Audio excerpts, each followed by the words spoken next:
6 months after my wife died, my phone buzzed with a text from a wrong number. "I love you," it said. I was lonely enough that I never corrected her. For months, her daily messages were my only connection to the world. Then, one day, they stopped, and I knew I had to find the woman whose borrowed love had been keeping me alive. Before we get into it, I'd love to know, what city are you watching from today?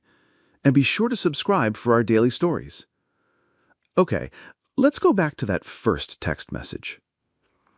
Grief is a thief. It doesn't just take the person you love.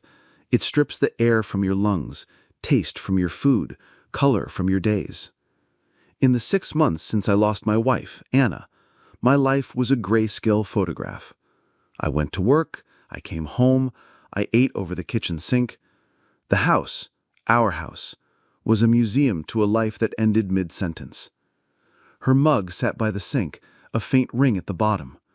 Her book waited on the nightstand, a place marked on a page she would never finish. I moved through the rooms like a guest in a stranger's home, careful not to disturb anything. Silence pressed on me like weather. It had weight. My friends called at first. I didn't answer. I had nothing to say. Words felt like furniture I couldn't lift. The text arrived on a Tuesday, a gray Tuesday in October. I was on the edge of my unmade bed when the phone buzzed. The sound felt out of place in the stillness. I picked it up, expecting a work email, another demand from a world I no longer felt a part of. It wasn't a work email. It was a message from an unknown number. "Good morning, my love," it read. "Just wanted you to be the first thing I thought of today. I'll see you after work. H." I stared at the words. Simple. Intimate. Not meant for me. A wrong number. I should have deleted it. I should have replied, "Sorry, wrong person." That would have been the decent thing. I didn't. I read it again. The warmth, the easy closeness. It was a language I'd forgotten. A dispatch from a life no longer mine. I put the phone down and went to work. The next morning it happened again. Another buzz, another message. "The sun is out today," it read. "I hope you can feel it on your face, wherever you are. I'll be there this afternoon. I'm bringing your favorite book. H." My thumb hovered over reply. 5 seconds to type wrong number. 5 seconds to sever this strange accidental thread and go back to the proper gray of my days. I couldn't. Her words, small notes meant for someone else, were the first flicker of warmth I'd felt in half a year. I put the phone in my pocket. The lie, I told myself, was kinder than the void. I didn't know that listening to a stranger's love story was the first step toward beginning my own. Not correcting her wasn't a one-time choice. It was a daily one. I would wake in the stillness, and the phone would buzz like a small heartbeat on the nightstand. Every morning brought a new message. "Good morning, my love. The doctor was in again. He said you were stable. I read him the next chapter of that history book you love. I brought a new photo for your room today. It's the dog with a leaf on his head. He looks offended. It made me laugh. I hope in some way it reached you. It's raining again. I'm by your window, humming our song. I hope, wherever you are, you can hear it." Her name, I learned, was Harper. His name was Ben. Through those one-sided conversations, I pieced together their life. He was in a hospital, in a coma or close. A sudden illness had taken him from her in all the ways that matter. And she, this woman I'd never met, was his anchor, memory keeper, voice in a quiet room that refused to go silent. My life kept its narrow rhythm. Work, home. But the house wasn't as empty. It held an echo of her voice. I was a secret keeper, a lonely eavesdropper living on borrowed warmth. Shame hummed under everything. It was also a lifeline. Her steady devotion to a man who couldn't reply was a rebuke to my own retreat. She was fighting.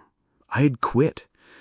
Her persistence, her ordinary, stubborn love started to change me. I noticed the sky again. Food had taste. For the first time in months, I felt like a person who might belong in his own life. For 3 months, this was the routine. Her messages into the void, and me reading them in secret. Then one Tuesday, the morning text didn't arrive. I stared at the blank screen. I told myself it was nothing. She was busy. Her phone had died. But a cold panic worked its way through my chest. Another day passed. Nothing.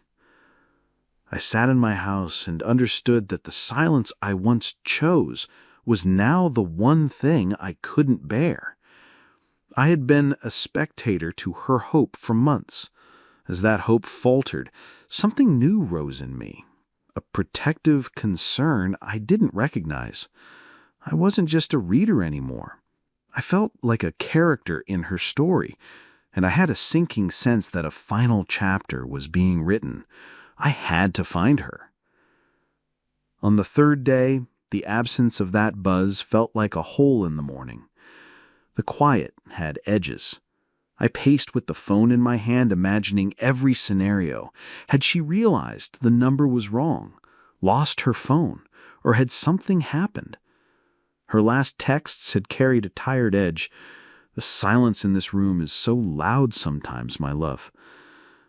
The thought that she might be in trouble was unbearable. The man who had drifted for 9 months was gone. In his place stood someone with a task. I had to find her. I did something I hadn't done since Anna died. I made a call. I called my best friend, Mark, the friend whose calls I had ignored for months. He answered on the first ring, surprised, then careful. "Elijah, that you? You okay?" "I'm here," I said, my voice rough with rust. "Mark, I need a favor. I know this sounds unusual. I need you to find someone. I only have a phone number." I told him the whole story.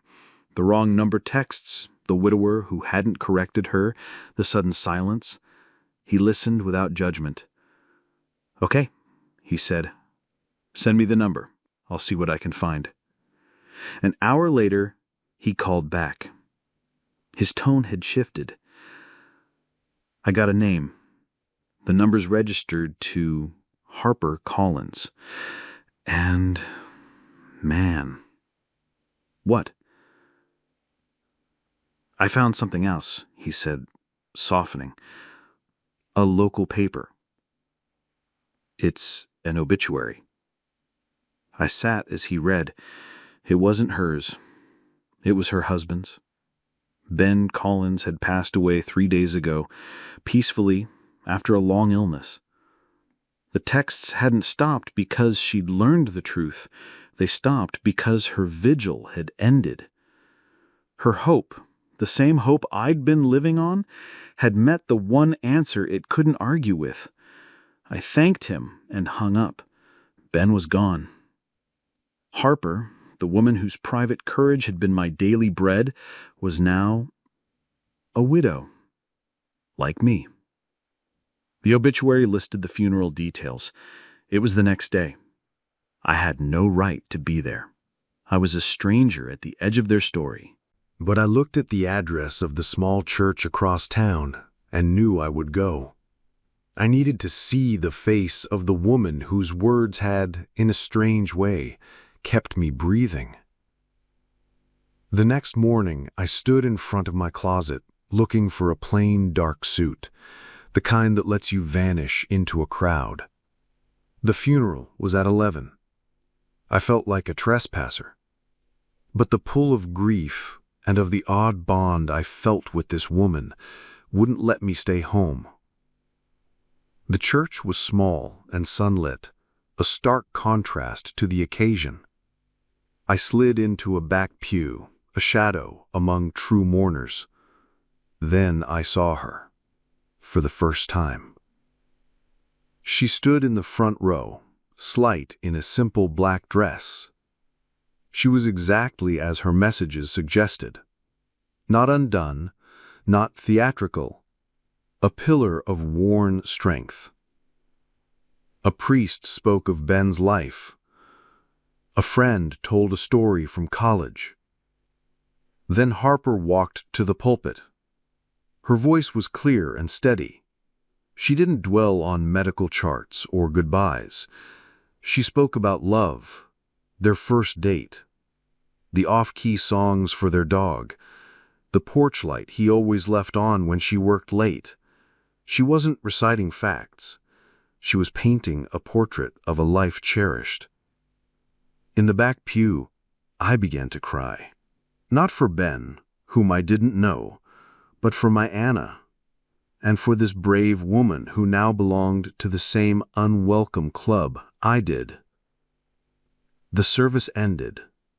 I meant to slip out, but the crowd flowed into the hall for a small reception, and I was carried along.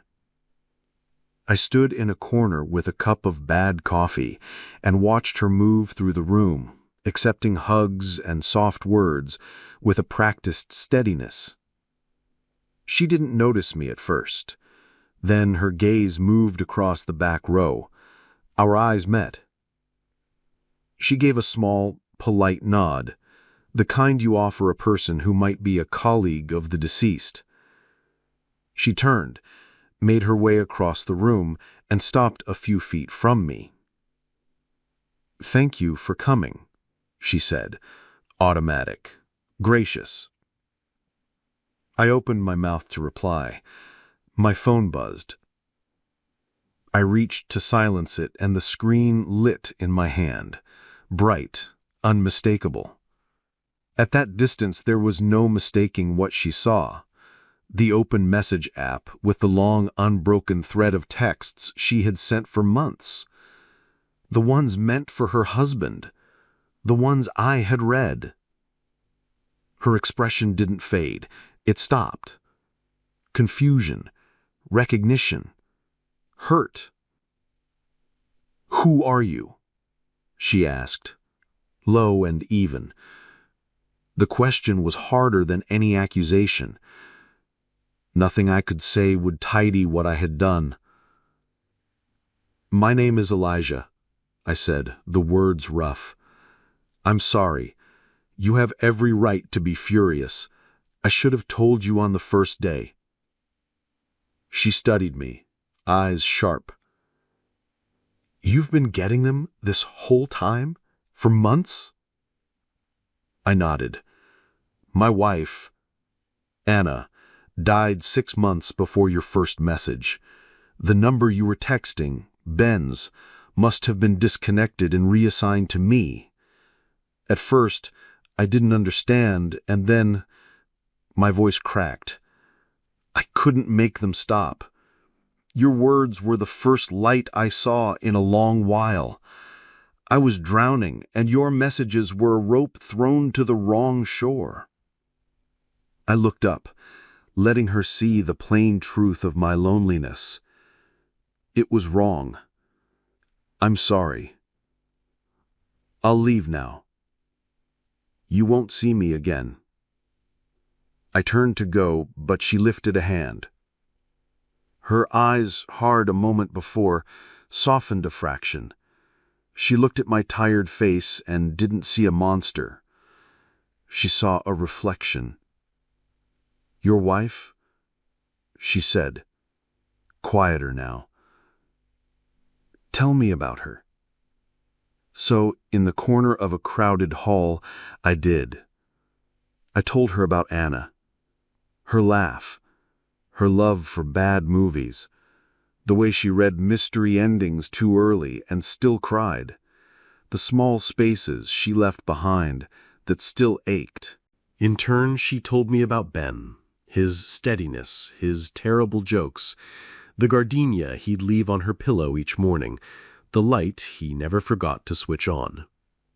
We weren't strangers anymore. We weren't accuser and accused.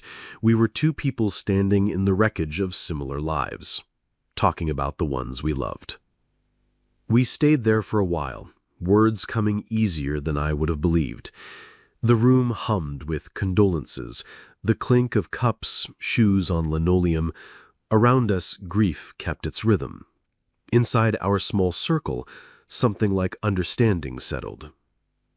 An older woman touched Harper's arm. "Honey," she said gently, "it's time to go." Harper nodded. She looked at me one last time, her expression complicated and human. "You didn't answer them," she said. "Not a question." "I didn't. I couldn't take that from you." Her mouth twitched, half wince, half the ghost of a smile for a hard truth. "Thank you," she said, and I knew it was for that one small restraint. Then she turned and walked away. I stepped into the gray afternoon changed. The secret was out. The bond I felt with this stranger was now acknowledged and complicated. I didn't expect to hear from her again. I had been a shadow at the edge of her story. I went back to my house and braced for the old silence. But the quiet that followed wasn't the same. It carried a trace of her voice and the memory of what passed between us. I found myself straightening the kitchen, tossing the stale cereal she would have mocked me for eating, washing the mug I'd left by the sink for days. I folded the blanket at the end of the couch. I stood by the window longer than usual. That week, I slept and woke in smaller storms. I wrote an apology in a notes app I never sent. I walked to the coffee shop Anna loved and sat at a table facing the door, as if waiting for a person I hadn't met yet. On Friday, my phone buzzed. Her number. My heart lurched. "Elijah." "It's Harper. I hope this isn't unwelcome. I was at that coffee shop we talked about, the one with the apple pie, and thought of you. I hope you're having an okay day." I stared at my name on the screen, a message meant for me. I typed and erased 3 replies before sending a simple line. "Thank you for writing. I'm at the same kind of table you described. Apple pie sounds like a plan." We traded short messages for a week, careful ones. She set the tone, and I followed. We didn't talk about the texts at first. We talked about the weather, how grief makes you forget to eat, the strange etiquette of condolences from coworkers. We compared our city's worst intersections and the best cheap diners. She mentioned the dog with the leaf and sent a photo. I sent back one of Anna's favorite park, empty, the bench where I still sit. A few days later, she asked, "Coffee next Thursday, noon, the place with the pie, no pressure." I said yes, and lived inside that yes all week. The story circles back to a small cafe, noon on a Thursday. I got there early, picked a table by a window, and tried not to rehearse what I'd say. She walked in wearing a dark coat and no makeup, hair pulled back, eyes bright in a tired way I recognized. We said hello like people who had met twice already, once in a church, once in words on a screen. We didn't rush. We ordered coffee. I got the pie, I promised to share, and then didn't. Which she said was predictable for a man pretending he eats dessert only sometimes. We let the conversation find its pace. We talked about Anna and Ben. We told the funny stories, the ones you pull out first because they're safer. Then the smaller ones. The way he whistled off key while folding laundry. The way she read the last page of a book first and pretended she hadn't. The way a particular news anchor's voice made Ben furious. We spoke about parts of grief you don't say out loud to most people. How grocery stores can undo you. How the smell of a specific soap can knock you flat. How exhaustion can masquerade as anger and then leave without apologizing. At one point, she reached for her phone and winced. "Sometimes I still text him," she said, thumb hovering over a blank thread. "The right number, and not like before, just, 'Look, the dog did something,' or 'The sunset would have made you swear.'" I talked to her out loud, I said, in the car. I think she was always the better driver. "She was, if you say so," Harper said. And for the first time, we laughed in a way that sounded like two people remembering they still could. We made some small rules without naming them. We wouldn't read back through the old thread together. That belonged to a different conversation. We could mention the hospital when we needed to, but we wouldn't live there. We'd ask before sharing photos. If one of us needed to leave early, we would say so without apology. We stayed an hour past noon. When we stood, we both hesitated in that polite dance of who leaves first. She saved us by saying, "Same time next week?" "Yes," I said, and meant it. The week settled into a structure that felt earned. Thursdays at the cafe, sometimes a walk afterward around the block, where she pointed out a crooked porch light Ben used to threaten to fix and never did. And I pointed out the corner where Anna would stop to tie her shoe, pretending it had come undone because she needed a moment to catch her breath. We sent each other small texts that asked nothing. A photo of a paperback left on a bus seat, a screenshot of a recipe with too much butter, a notice that the library book sale was this weekend if either of us felt brave. Spring edged in, the light changed. The cafe owner started greeting us by name and bringing an extra fork with the pie without asking. We sat closer without remarking on it. Sometimes we said nothing for 5 minutes and let the silence be company instead of proof of anything. That felt like the greatest mercy of all. One afternoon she walked past a florist and paused at a bucket of gardenias. She said, "He always left one on my pillow," and her hand hovered over the petals but didn't touch. I thought I'd be angry at flowers forever. "Do you want one?" I asked. "Not yet," she said, "but I liked that I wanted to want one." On a different day, I asked if she wanted me to delete the thread. She looked down at her coffee. "It's strange, those words weren't meant for you, but you held them when I couldn't. If you want to keep them, I'm okay with that. If you want to delete them, I'm okay with that too. I'll keep them, not to read, to honor what they did." She nodded, and we let it rest. We didn't pretend our bond made anything tidy. Grief still barged in. Some Thursdays we canceled and sent one line, "Not today." Some days we talked too much about work because everything else was jagged. Sometimes she cried and said she hated the phrase, "at least," because nothing good ever followed it. We agreed to ban both. On the first day of summer, she slid her phone across the table. The lock screen was a photo of Ben tossing a stick to the dog in a lake, water splashing like confetti. "I used to avoid this picture," she said. "It hurt too much that I couldn't hear him laugh anymore. Now I like that I can hear it in my head again." "I changed mine too," I said. "It was a black screen for a long time." I showed her the new one, Anna's hand holding a cheap paper cup of coffee from the park. She never met a bad cup she couldn't defend. "She would have liked this place," Harper said, and I agreed. We never labeled what we were. We didn't need to. We were two people who had learned to sit in the same room with their losses and still notice the way the light fell across a table. We were a pair of Thursdays strung together. We were something more than strangers and less than a promise, and that was enough. Months after the funeral, I stood in my kitchen and realized I was cooking again.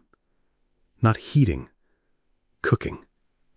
I texted her a photo of a pan with something that might have been risotto. "If you don't hear from me by morning," I wrote, "assume I'm glued to the stove." She replied with a video of the dog failing to catch a treat. "She's rooting for you," she said. "So am I." On the anniversary of Anna's death, I didn't know if I should say anything. She beat me to it. "Thinking of you today," she wrote. "If you want company, I'm at the cafe. If you want solitude, I'll be thinking of you from the other side of the window." I went. We sat at our table and didn't fill the space with noise. She slid a small envelope across the table, a printout of a poem about carrying water in cupped hands. It helped. It might help you. I thanked her and told her that on Ben's birthday, if she wanted someone to eat pie with her and not ask for a bite, I was available. She laughed and said she'd think about sharing for once. I look at her, the woman who was once a wrong number, and see not just a fellow traveler in loss, but someone coined, funny, and sharp. A person who, like me, is finding her way back to the living. Our story, born from a strange mistake and a lie, became the truest thing in my life. The wrong number wasn't just a lifeline. It was a bridge that connected my little island to hers. In our own way, we pulled each other toward shore. An honest, hopeful story about how the strangest coincidences can lead to real healing. What do you think of Elijah's decision not to correct the wrong number? Let us know in the comments below. If the story of a new beginning moved you, please hit like and subscribe for more powerful, heartwarming stories. Don't forget to click the notification bell so you never miss an upload. Thanks for watching, and we'll see you in the next one.